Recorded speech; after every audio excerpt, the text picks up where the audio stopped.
And we came from Saudi Arabia, where we have another great man over there that's a friend of yours. And you two guys get along so well and like each other. You sort of remind me a little bit of each other, if you want to know the truth. They're both tall, handsome guys that happen to be very smart.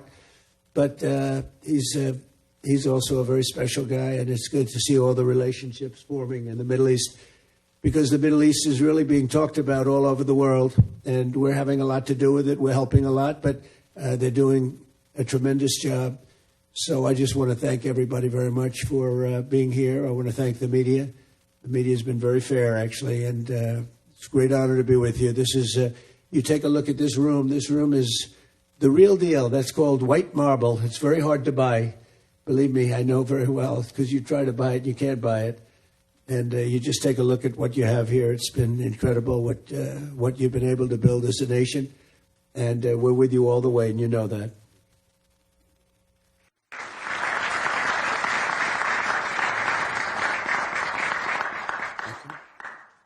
Thank you. The ceremony has now come to an end.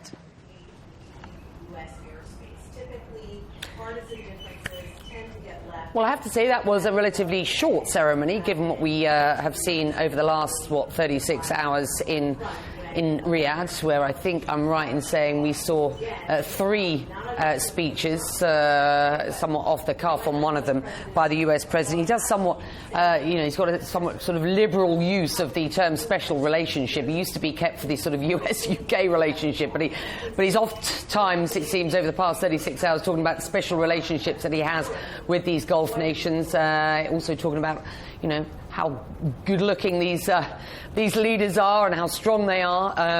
It's sort of Trump fashion, I guess. In his latest analysis online, CNN Politics senior reporter and friend of the show, Stephen Collinson, writes about the second leg of President Trump's Middle East trip. Quote, the White House is emphasizing Trump's tour as primarily an economic mission, but the interlocking nature of U.S. economic and security policy will be emphasized in his stop in Qatar. This is a country, Stephen writes, that defines the term punching above its weight to guarantee its safety in a violent region plagued by border conflicts. It's made itself indispensable to the US and its allies. And Stephen joins me now from Washington. You are making a very good point here, that this sort of intersection of business and politics, the White House hoping to really pitch this trip as sort of almost purely economics to sort of fuel the America First policy.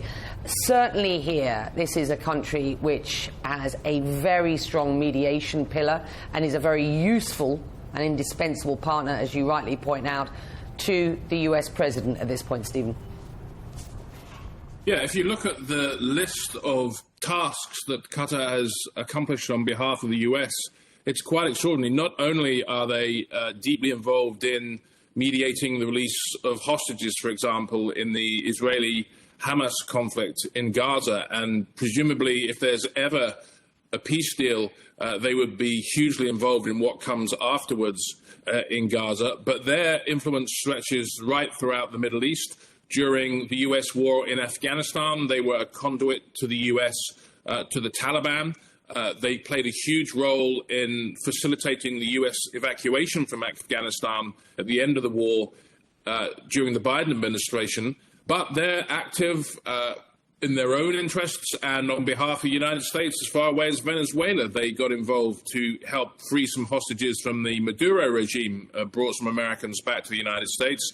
And they've been involved in the mediation of the conflict in the Democratic Republic of Congo. So what they've done is they've almost created themselves of this freelance United Nations almost in an age when international structures and fora are breaking down to try to make themselves indispensable.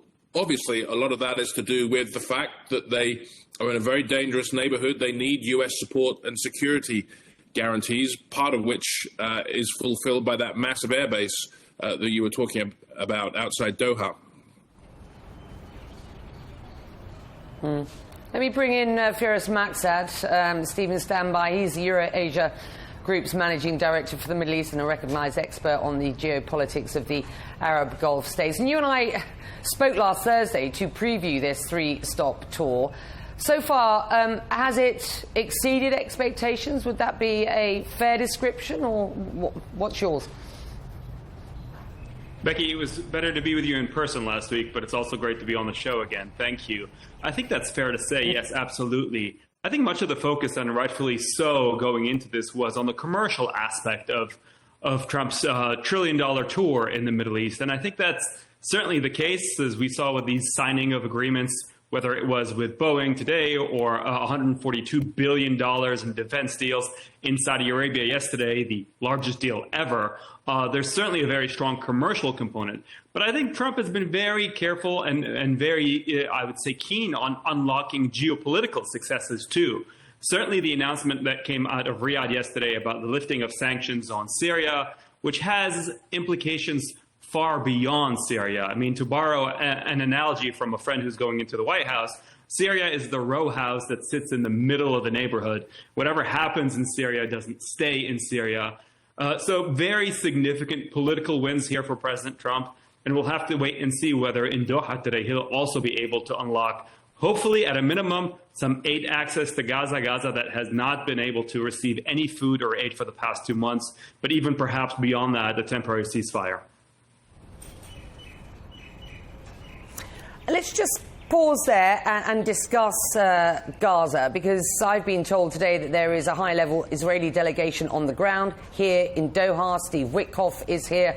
Adam Bola, the chief hostage negotiator, is here, famously the first of the Trump administration to get into direct talks with Hamas. The second time that happened, of course, we saw the release of the last living American hostage, Eden Alexander, being released just at the weekend. So let's just talk about these ongoing talks here now. I think, we should underscore there is no sort of clear sort of line as to whether we will get a big announcement on a ceasefire and a hostage deal while we are here.